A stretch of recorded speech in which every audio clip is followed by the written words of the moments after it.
जय हिंद। आज के इस वीडियो के अंदर हम लोग समझने वाले हैं कि एक नॉर्मल पेशेंट को ऑक्सीजन सिलेंडर की कब और क्यों ज़रूरत पड़ती है। अब नॉर्मल जो पेशेंट होता है उसको ऑक्सीजन सिलेंडर की तो ज़रूरत पड़ती नहीं है, पर जो सीवियर पेशेंट होते हैं उनको ऑक्सीजन सिलेंडर की कब ज़रूरत पड़ती है और किस प्रकार का वो ऑक्सीजन सिलेंडर होता है। देखिए, ऑक्सीजन देने के लिए हम मात्र सिर्फ ऑक्सीजन सिलेंडर का ही यूज़ नहीं करते, उसके लिए बहुत सारी मशीन होती है। उन सारी मशीनों को हम एक एक करके समझने वाले हैं। मशीनों को समझने से पहले एक बार हल्का सा ये देख लीजिए कि वातावरण के अंदर नाइट्रोजन जो गैस होती है वो 78% होती है, ऑक्सीजन 21% होती है और अदर बाकी सब गैसें 1% होती है। और जब हम लोग सांस लेते हैं तो ये सारी गैसें हमारे फेफड़े के अंदर जाती है और फेफड़े के अंदर हमारा फेफड़ा उसको जो 21% ऑक्सीजन है उसमें से मात्र 4% ऑक्सीजन लेता है। अब ये 4% क्यों लेता है? क्योंकि हमारे शरीर के अंदर मात्र 4% ऑक्सीजन की ज़रूरत होती है और बचा हुआ 17% ऑक्सीजन जब हम लोग वापस अपना सांस छोड़ते हैं तो उसके अंदर बाहर नहीं हो जाता है। ठीक है, अब पहली मशीन हम लोग समझते हैं नेबुलाइज़र। नेबुलाइज़र क्या है? तो ये एक ऐसी मशीन है जिसमें 2 एंड होते हैं। आपने ज़रूर एवरीडे का जो मच्छर मारने वाली एक दवाई आती है जिसको हम लोग प्लग में लगाते हैं, उसको आपने ज़रूर देखा होगा। वैसा ही एक संरचना अपने दिमाग में सोचिए और बस उसके ऊपर जब कफ के लिए जो हम लोग मास्क लगाते हैं, जो मशीन होती है जो मुंह पे लगाते हैं, और उस मास्क को सोचिए। अब जो एवरीडे वाला आप पॉकेट सोचें, जो एवरीडे वाला पाउच है छोटा, और जो मास्क है, उन दोनों को मिला दीजिए तो आप ये सोच लिए होंगे, मुझे उम्मीद है, कि ये एवरीडे वाला जो है कि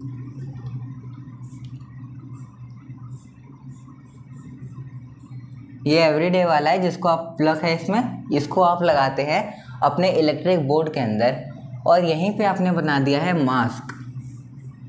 अब देखिए, ये जो मशीन है ये क्या करेगी, तो जो हमारा वातावरण के अंदर हवा है उसको खींचेगी और खींचने के बाद ये एक मशीन से जुड़ी है, पाइप के द्वारा मशीन के अंदर भेज देगी।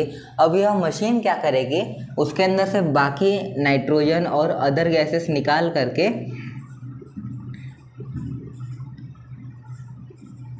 मात्र इसके अंदर आगे को ऑक्सीजन छोड़ेगी और ये ऑक्सीजन लगभग 80 से 85% होता है। 80 से 85% शुद्ध ऑक्सीजन नेबुलाइज़र आगे की ओर भेज देता है और आगे की ओर हमारा डायरेक्ट मास्क लगा होता है जिसको हम लोग पेशेंट के मुंह पर लगा देते हैं। और जब नेबुलाइज़र उतना ऑक्सीजन भेज देता है तो पेशेंट खुद से सांस खींच करके अपने सांस की कमी को पूरा कर लेता है, ऑक्सीजन ले लेता है। देखिए, जो नेबुलाइज़र होता है ये मेनली काम आता है अस्थमा के मरीज के लिए।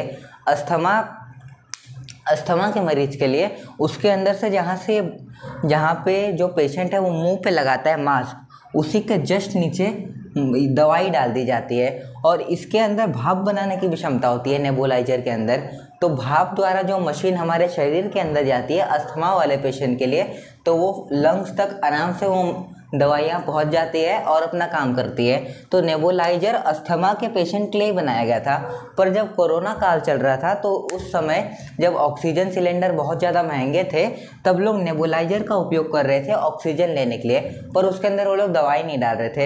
हालांकि इसके साइड इफ़ेक्ट हो रहे थे क्योंकि ये 80 से 85% ऑक्सीजन देता है तो उसके अंदर कुछ दिक्कत होती है। अब ये बनाया गया है दवाई डाल के यूज़ करने के लिए। आप बिना दवाई डाले यूज़ करेंगे तो उसके साइड इफ़ेक्ट ज़रूर होंगे। ठीक है, तो देखिए, कोरोना के पेशेंट को जो नेबुलाइज़र है वो अभी इस्तेमाल नहीं करना है। हालांकि अब कोरोना के पेशेंट बहुत मिनिमम दिखते हैं, ना के मात्रा में दिखते हैं कोरोना के पेशेंट। अब दुनिया से कोरोना मुक्त हो चुके हैं। अब हम लोग दूसरी जो हमारी मशीन है उसको देखते हैं, जो है ऑक्सीजन कंसंट्रेटर। इसको भी समझते हैं। ऑक्सीजन कंसंट्रेटर 90 से 95% शुद्ध ऑक्सीजन देता है। ऑक्सीजन तो देता है और उसके साथ शुद्ध लगा लीजिए, एकदम अच्छी क्वालिटी का ऑक्सीजन 90 से 95% ऑक्सीजन कंसंट्रेटर देता है। ये 24/7 वर्किंग इसका टाइम रहता है, मतलब कि ये कभी भी बंद नहीं रहता, पूरा 24 घंटा चलते रहता है। ठीक है, ये बैटरी और इलेक्ट्रिसिटी से चलता है। इसका ये फ़ायदा होता है कि ये बैटरी और इलेक्ट्रिसिटी से चलने की वजह से ये कभी भी बंद नहीं होता है। जैसे आप ऑक्सीजन सिलेंडर देखेंगे तो जब तक ऑक्सीजन सिलेंडर के अंदर लिक्विड मौजूद है, जब तक उस लिक्विड ऑक्सीजन मौजूद है तब तक ऑक्सीजन सिलेंडर में से ऑक्सीजन निकलते रहेगा। पर ऑक्सीजन कंसंट्रेटर की बात अलग है, जब तक आप इसको बिजली प्रोवाइड करेंगे तब तक यह चलता रहेगा, यानी कि इसको रिचार्ज करने की ज़रूरत नहीं है, रीफिल करने की ज़रूरत नहीं है। ठीक है, इसको मिल्ड मॉडरेट जो पेशेंट होते हैं उनको दिया जाता है। मिल्ड का मतलब हल्के और मॉडरेट का मतलब मीडियम लेवल के जो पेशेंट होते हैं उनको ऑक्सीजन कंसंट्रेटर दिया जाता है। इसको आईसीयू में कभी इस्तेमाल नहीं किया जाता, क्योंकि आईसीयू के अंदर इस्तेमाल होने वाले जो ऑक्सीजन सिलेंडर होते हैं वो 40 से 50 लीटर प्रति मिनट की स्पीड से ऑक्सीजन दे सकते हैं, जबकि जो ऑक्सीजन कंसंट्रेटर होता है ये मात्र 5 से 10 लीटर प्रति मिनट ऑक्सीजन देता है और काफ़ी लो प्रेशर के ऊपर देता है, जबकि आईसीयू में जो डिमांड होती है वो हाई प्रेशर ऑक्सीजन की होती है। देखिए ये काफ़ी ज़्यादा हल्का होता है और इसके हल्के होने के कारण इसको आप आराम से ट्रांसपोर्ट कर सकते हैं, और ये हल्का होता है और महंगा भी होता है। महंगा इसका ये नेगेटिव पॉइंट है कि ये महंगा होता है। लगभग 70 से 80 हज़ार के अंदर एक मशीन मिलती है और बहुत ज़्यादा बड़ी नहीं होती है, एक बाल्टी जितनी मशीन होती है। ठीक, इसके अंदर रीफिलिंग की ज़रूरत नहीं होती है और ये पीएसए टेक्नोलॉजी के ऊपर चलती है। अब पीएसए टेक्नोलॉजी क्या है? पीएसए का फुल फॉर्म होता है प्रेशर स्विंग एब्जॉर्प्शन टेक्नोलॉजी। इस टेक्नोलॉजी को कभी बाद में समझेंगे। अब देखिए, जो ऑक्सीजन कंसंट्रेटर है ना, ये ऑक्सीजन कंसंट्रेटर का एक बड़ा रूप होता है पीएसए प्लांट। जब कोरोना काल चल रहा था तब मोदी जी चीख चीख के चिल्ला रहे थे कि जो बड़े अस्पताल भारत के अंदर है उसके बाहर पीएसए प्लांट लगा दो। मतलब वो जो प्लांट लग जाएगा, उस प्लांट लगने के बाद जो हॉस्पिटल है उसकी ऑक्सीजन की डिमांड ख़त्म हो जाएगी। मतलब बाहर से ऑक्सीजन लेने की ज़रूरत नहीं रहेगी, वो ऑक्सीजन में संप्रभुता हो जाएगी उस अस्पताल की। हालांकि पीएसए प्लांट अभी भी भारत के हर अस्पताल के अंदर नहीं लगा हुआ है। कोरोना काल के अंदर ऑक्सीजन की डिमांड ज़्यादा थी, हालांकि अब उतनी नहीं रही। तो ये था हमारा ऑक्सीजन कंसंट्रेटर का टॉपिक। अब हम लोग समझते हैं ऑक्सीजन सिलेंडर और मेडिकल ऑक्सीजन को, उसके बाद समझेंगे वेंटिलेटर को। अब समझते हैं ऑक्सीजन सिलेंडर। देखिए, ऑक्सीजन सिलेंडर और मेडिकल ऑक्सीजन को मेनली एक ही हम चीज़ समझते हैं, जो है कि लिक्विड ऑक्सीजन। इन दोनों के अंदर जो ऑक्सीजन होता है वो लिक्विड फॉर्म के अंदर किसी बाटले या सिलेंडर के अंदर स्टोर किया होता है। एलएमओ क्या है? Liquid medical oxygen. इसका भी वही मतलब है, जो लिक्विड ऑक्सीजन है उसको आप किसी बाटले में भर देंगे, वो है एलएमओ, लिक्विड मेडिकल ऑक्सीजन। देखिए, अगर हम लोग ऑक्सीजन को सिलेंडर के अंदर भर के रखते हैं उससे एक फ़ायदा क्या हो जाता है कि अगर हम लोग नॉर्मली ऑक्सीजन को रखते तो कम ऑक्सीजन स्टोर कर पाते, और अगर उसी को हम सिलेंडर के अंदर स्टोर करेंगे तो 80% ज़्यादा हम ऑक्सीजन वहाँ पे स्टोर करके रख सकते हैं एज़ कम्पेयर टू डायरेक्टली अगर हम लोग एयर यानी कि गैसियस फॉर्म के अंदर रखे होते। तो जो ऑक्सीजन का बाटला होता है उसके अंदर 99% शुद्ध ऑक्सीजन होती है और ये काफ़ी ज़्यादा हाई प्रेशर के ऊपर होती है। हाई प्रेशर आईसीयू के अंदर ज़रूरत होती है और 40 से 50 लीटर प्रति मिनट की स्पीड से ऑक्सीजन ये प्रोड्यूस कर सकता है, और इसकी भी डिमांड आईसीयू में ही होती है। तो इसको आईसीयू में हम इस्तेमाल कर लेते हैं और इसको रीफिल करते हैं, इसको वापस भरा जा सकता है, और इसके अंदर इलेक्ट्रिसिटी की बिल्कुल भी ज़रूरत नहीं होती है। इसका एक प्लस पॉइंट ये हो जाता है कि अगर मान लीजिए कि कोई कहीं पर शॉर्ट सर्किट हो गया, कुछ ऐसा इलेक्ट्रिसिटी का दिक्कत हो गया, इलेक्ट्रिसिटी नहीं है, तो उस टाइम के ऊपर भी हमारा ऑक्सीजन सिलेंडर काम कर लेता है। अब हम लोग समझते हैं वेंटिलेटर को। वेंटिलेटर किसी भी पेशेंट की एकदम लास्ट स्टेज होती है, जब पेशेंट लगभग मरने की कगार पे आ जाता है, तब उसको वेंटिलेटर पर चढ़ा दिया जाता है। इसको भी समझते हैं। वेंटिलेटर के अंदर कोई बहुत जैसा थ्योरी जैसा पार्ट नहीं है जिसको आपको याद वगैरह करना पड़े, तो इसलिए मैंने बोर्ड के ऊपर कुछ नहीं लिखा है, बस मैं आपको ओरली समझाता हूँ वेंटिलेटर काम कैसे करता है। वेंटिलेटर की एक मशीन होती है जिसके अंदर इस प्रकार की जो आपकी ऑक्सीजन, मतलब आप ऑक्सीजन ले रहे हैं वो बताता है। ठीक है, ये वेंटिलेटर के ऊपर आपको दिखाता है, उसकी मशीन के ऊपर, स्क्रीन के ऊपर ही आपको दिखाता है। अगर ये स्ट्रेट हो गई उसका मतलब जो व्यक्ति है, जो कि पेशेंट है, उसका यमराज से दर्शन पक्का है। हालांकि जब तक ये चल रही होती है तब तक इंसान की सांसें बनी रहती है। तो वेंटिलेटर की सिचुएशन के अंदर डॉक्टर क्या करता है कि जो हमारा पेशेंट है, अब तो देखिए वो निहत्था वासुदेव बन के रहा है, वो कुछ नहीं कर सकता है, वो ना तो हिल सकता है ना तो डोल सकता है, हमेशा वो एकदम बेहोशी की हालत में जैसा रहता है। तो जो पेशेंट होता है वो जब लेटा रहता है तब उसके मुंह के अंदर एक यू शेप का स्टेनलेस स्टील का मेटल डालते हैं और जो हमारा मुंह है उसको खोल देते हैं। अब खोलने के बाद उसको नली दिखती है, ट्रैकिया। तो ट्रैकिया के अंदर डॉक्टर एक पाइप डालते हैं और फेफड़ा देखिए कुछ इस प्रकार का होता है। यहाँ से बीच में से ट्रैकिया आ रही है और फिर ये दो हमारे फेफड़े हो जाते हैं यहाँ से। अब फेफड़ा नहीं बनाते हैं क्योंकि वो बेकार दिखने लगेगा, फिर हमारा डायग्राम बेकार है। तो यहाँ तक जो है डॉक्टर नली डाल देते हैं और डॉक्टर को याद से ये डालना पड़ता है कि अगर आप ज़्यादा ये साइड डाल देंगे तो किसी एक साइड ये नली चली जाएगी और दूसरे वाला जो हमारा लंग्स है उसको ऑक्सीजन नहीं मिल पाएगा। इसलिए जो ब्रोंकियोलस है इसके जस्ट ऊपर आपको ट्रैकिया में ये पाइप डालनी होती है।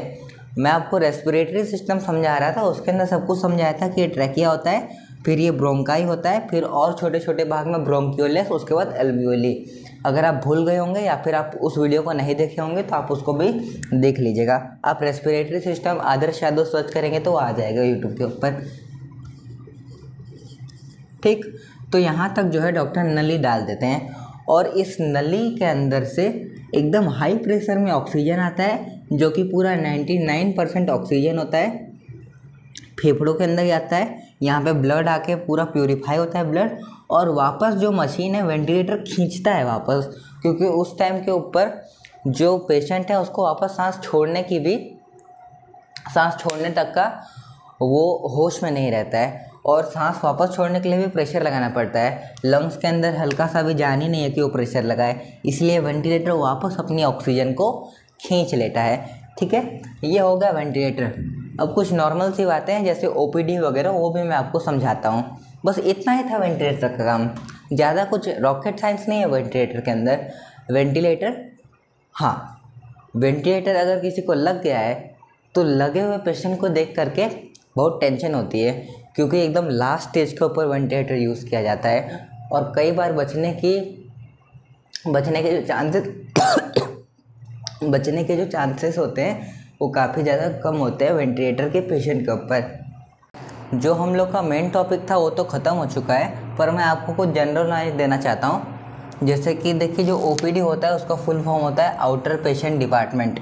अगर आप नॉर्मल पेशेंट हैं, आप आराम से चल फिर के आ जा रहे हैं, तो आप जाते हैं ओपीडी के अंदर। ओपीडी के अंदर आपको एमबीबीएस लेवल के डॉक्टर मिलते हैं और इसके अंदर एकदम नॉर्मल पेशेंट आते हैं। जबकि अगर कोई इमरजेंसी हो गई, मान लीजिए किसी का एक्सीडेंट हो गया, तो उसको ओपीडी में न ले जा करके इमरजेंसी में आईसीयू में ले जाते हैं। और वो उस टाइम का कैसा जो पेशेंट है, पेशेंट का लेवल देख करके उसको आईसीयू में भेजते हैं या फिर इमरजेंसी के अंदर ही नॉर्मल बेड के ऊपर लेटा करके उसका ऑपरेशन वगैरह कर देते हैं अगर किसी कोई ज़रूरत होती है तो। आईसीयू का फुल फॉर्म होता है इंटेंसिव केयर यूनिट। इसके अंदर आपको 24 आवर डॉक्टर मिलेगा, 24/7 आपको डॉक्टर मिलेगा। मान लीजिए अगर आपका कोई एक्सीडेंट हो गया और आप आईसीयू के अंदर गए हैं, फिर आपको डॉक्टर कह रहा है कि कोई ऑपरेशन की ज़रूरत है, तो अब आईसीयू में से निकाल करके ओटी में ले जाएंगे।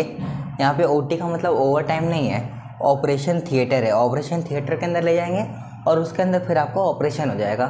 अब ऑपरेशन होने के बाद आप ऑपरेशन थिएटर के अंदर ही नहीं लेटे रहेंगे, आपको आईसीयू के अगर आप पेशेंट हैं तो आपको भेज दिया जाएगा आईसीयू वार्ड के अंदर।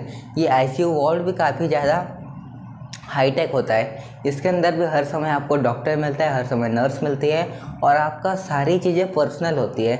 जैसे कि आपके लिए एक नॉर्मल आला, जो आला होता है वो आपके लिए पर्सनल रखा रहेगा आपके टेबल के ऊपर।